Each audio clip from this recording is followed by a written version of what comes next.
Hi hello everyone, welcome back to my YouTube channel. ಇವತ್ತಿನ ಈ ವಿಡಿಯೋದಲ್ಲಿ ಕುಬೇರ ಮೂವಿಯ ರಿವ್ಯೂ ಮಾಡ್ತಾಯಿದ್ದೀನಿ. ಈ ಮೂವಿಯ ಕಲೆಕ್ಷನ್ ಏನು, ಬಜೆಟ್ ಏನು, ಸ್ಟೋರಿ ಏನು, ಹಾಗೆಯೇ ಹಲವಾರು ಮಾಹಿತಿಗಳನ್ನು ಈ ವಿಡಿಯೋದಲ್ಲಿ ತಿಳ್ಕೊಬರೋಣ ಈ ಮೂವಿಯ ಬಗ್ಗೆ. ಅದಕ್ಕೂ ಮುಂಚೆ ನಮ್ಮ ಚಾನಲ್ಗೆ ಸಬ್ಸ್ಕ್ರೈಬ್ ಆಗಿಲ್ಲ ಅಂದರೆ ಸಬ್ಸ್ಕ್ರೈಬ್ ಮಾಡಿಕೊಳ್ಳಿ, ಲೈಕ್ ಮಾಡಿ, ಶೇರ್ ಮಾಡಿ. ಬನ್ನಿ ಇವತ್ತಿನ ವಿಡಿಯೋವನ್ನು ಶುರು ಮಾಡೋಣ.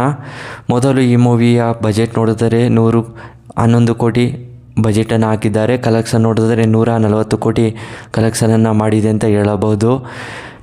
ಮೇನ್ ಲ್ಯಾಂಗ್ವೇಜ್ ಬಂದು ತೆಲುಗು, ತಮಿಳಾಗಿದೆ. ಹಾಗೆಯೇ ಹಿಂದಿಯಲ್ಲಿ ಡಬ್ ಆಗಿದೆ ಅಷ್ಟೇ, ಇನ್ಯಾವುದೇ ಭಾಷೆಗಳಲ್ಲೂ ಡಬ್ ಆಗಿಲ್ಲ ಅಂತ ಹೇಳಬಹುದು.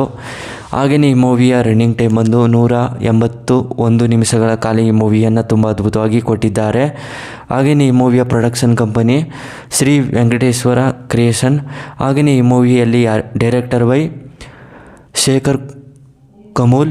ಹಾಗೆಯೇ ಈ ಮೂವಿಯಲ್ಲಿ ಯಾರ್ಯಾರು ನಟ ನಟಿಯರು ಇದ್ದಾರೆ ಅನ್ನೋದನ್ನು ನೋಡೋದಾದರೆ, ಮೊದಲು ನಾಗರಾಜು, ಧನುಷ್, ರಶ್ಮಿಕಾ, ಜಿಮ್ಮು, ಇನ್ನೂ ಹಲವಾರು ಆ್ಯಕ್ಟರ್ಸ್ಗಳು ಈ ಮೂವಿಯಲ್ಲಿ ತುಂಬ ಅದ್ಭುತವಾಗಿ ನಟನೆ ಮಾಡಿದ್ದಾರೆ ಅಂತ ಹೇಳಬಹುದು. ಕುಬೇರ ಮೂವಿಯಲ್ಲಿ ಸಾಂಗ್ ಕೂಡ ತುಂಬ ಅದ್ಭುತವಾಗಿ ಕೊಟ್ಟಿದ್ದಾರೆ ಅಂತ ಹೇಳಬಹುದು.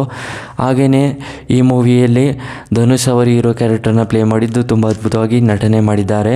ನಾಗರಾಜ್ ಅವರು ಕೂಡ ಈ ಮೂವಿಯಲ್ಲಿ ಹೀರೋ ಕ್ಯಾರೆಕ್ಟರ್ನ ಪ್ಲೇ ಮಾಡಿದ್ದಾರೆ, ತುಂಬ ಅದ್ಭುತವಾಗಿ ಆ್ಯಕ್ಟಿಂಗನ್ನು ಮಾಡಿದ್ದಾರೆ ಅಂತ ಹೇಳಬಹುದು. ಹಾಗೆಯೇ ಒಂದು ಭಿಕ್ಷುಕ ಕ್ಯಾರೆಕ್ಟರ್ನ ಧನುಷ್ ಅವರು ಪ್ಲೇ ಮಾಡಿದ್ದು ತುಂಬ ಅದ್ಭುತವಾಗಿ ನಟನೆ ಮಾಡಿದ್ದಾರೆ ಅಂತ ಹೇಳಬಹುದು. ಹಾಗೆಯೇ ನಾಗರಾಜ್ ಅವರು ಪೊಲೀಸ್ ಕ್ಯಾರೆಕ್ಟರ್ನ ಪ್ಲೇ ಮಾಡಿದ್ದು ತುಂಬ ಅದ್ಭುತವಾಗಿ ನಟನೆ ಮಾಡಿದ್ದಾರೆ.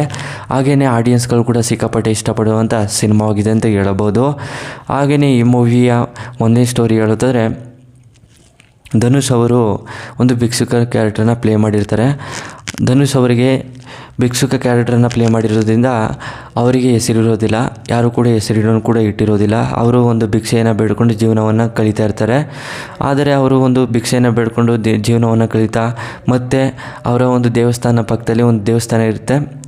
ಅಲ್ಲಿ ಅವ್ರದ್ದು ಒಂದು ಗ್ರೂಪ್ ಇರುತ್ತೆ. ಗ್ರೂಪಲ್ಲಿ ಅವರ ಒಂದು ಕಲೆಕ್ಷನನ್ನು ಮಾಡಿರೋದನ್ನು ಎಣಿಕೆಯನ್ನು ಮಾಡಿಕೊಂಡು ಊಟ ತಿಂಡಿ ಮಾಡ್ಕೊಂಡು ಅಲ್ಲೇ ಜೀವನವನ್ನು ಕಳೀತಾ ಇರ್ತಾರೆ. ಯಾರೋ ಒಂದು ಇಬ್ಬರು ವ್ಯಕ್ತಿಗಳು ಬಂದು ನಿಮಗೆ ಕೆಲಸ ಕೊಡಿಸ್ತೀನಿ, ಒಂದಿಬ್ಬರು ಬನ್ನಿ ಅಂತ ಹೇಳಿದಾಗ ಭಿಕ್ಷನು ಅವನು ಕೂಡ ಹೋಗ್ತಾರೆ. ಹಾಗೆಯೇ ಭಿಕ್ಷುಕರನ್ನೆಲ್ಲ ಕರ್ಕೊಂಡೋಗಿ ಅವರ ಒಂದು ಫೋಟೋಸ್ಗಳನ್ನೆಲ್ಲ ತಗೊಂಡು ಅವರ ಹೆಸರಲ್ಲಿ ದೊಡ್ಡ ದೊಡ್ಡ ಅಮೌಂಟ್ಗಳನ್ನು ಟ್ರಾನ್ಸಾಕ್ಷನನ್ನು ಮಾಡಿ ಅವರನ್ನು ಸಾಯಿಸೋಕ್ಕೆ ಪ್ರಯತ್ನವನ್ನು ಪಡ್ತಾರೆ. ಆದರೆ ಪೊಲೀಸ್ ವ್ಯಕ್ತಿ ಮಾತ್ರ ಅವರನ್ನು ಸಾಯಿಸೋಕ್ಕೆ ಬಿಡೋದಿಲ್ಲ. ಹಾಗೆಯೇ ಇಬ್ಬರು ಮೂರು ಜನನ ಸಾಯಿಸ್ಬಿಡ್ತಾರೆ. ಆದರೆ ಧನುಷ್ ಅವ್ರನ್ನ ಸಾಯಿಸೋದಿಲ್ಲ, ಹಾಗೆ ಅವ್ರನ್ನ ಮತ್ತೆ ಇಟ್ಕೊಂಡಿರ್ತಾರೆ. ಹಾಗೆಯೇ ಇನ್ನೇನೋ ಕೊಲೆ ಮಾಡಬೇಕು ಅನ್ನೋ ಸ್ಟೇಜಲ್ಲಿ ಅವರು ಪೊಲೀಸ್ನವ್ರು ಬಂದು ತಡೀತಾರೆ ಅದನ್ನು. ಹಾಗೆಯೇ ಅದನ್ನು ತಡೆದು ಅವ್ರನ್ನ ಕರ್ಕೊಂಡೋಗಿ ಅವರ ಒಂದು ಮೇನ್ ಪಾರ್ಟಿಗೆ ಒಪ್ಪಿಸ್ಬೇಕು ಅಂತೇಳಿ ಕರ್ಕೊಂಡು ಹೋಗ್ತಾ ಇರ್ತಾರೆ ಭಿಕ್ಷುಕ ಧನುಷ್ ಅವ್ರನ್ನ. ಹಾಗೆಯೇ ಅವ್ರನ್ನ ಕರ್ಕೊಂಡು ಹೋಗ್ತಿರುವ ಸಂದರ್ಭದಲ್ಲಿ ಅವರು ಓಡಾಟೋಗ್ತಾರೆ.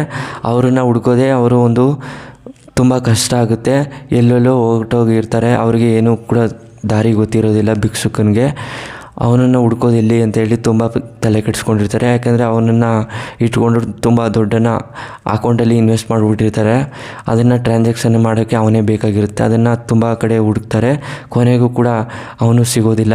ಅವನೇ ಫೋನ್ ಮಾಡಿ ಇಷ್ಟು ಅಮೌಂಟನ್ನು ನನಗೆ ಕೊಡು, ನಾನು ಭಿಕ್ಷುಕರಿಗೆಲ್ಲ ಎಲ್ಲರಿಗೂ ಕೂಡ ದಾನವನ್ನು ಮಾಡ್ತೀನಿ ಅಂತೇಳಿ ಒಪ್ಕೊಂಡು ಅವ್ರ ಅಮೌಂಟನ್ನೆಲ್ಲ ಭಿಕ್ಷುಕರಿಗೆ ದಾನ ಮಾಡಿಬಿಡ್ತಾನೆ.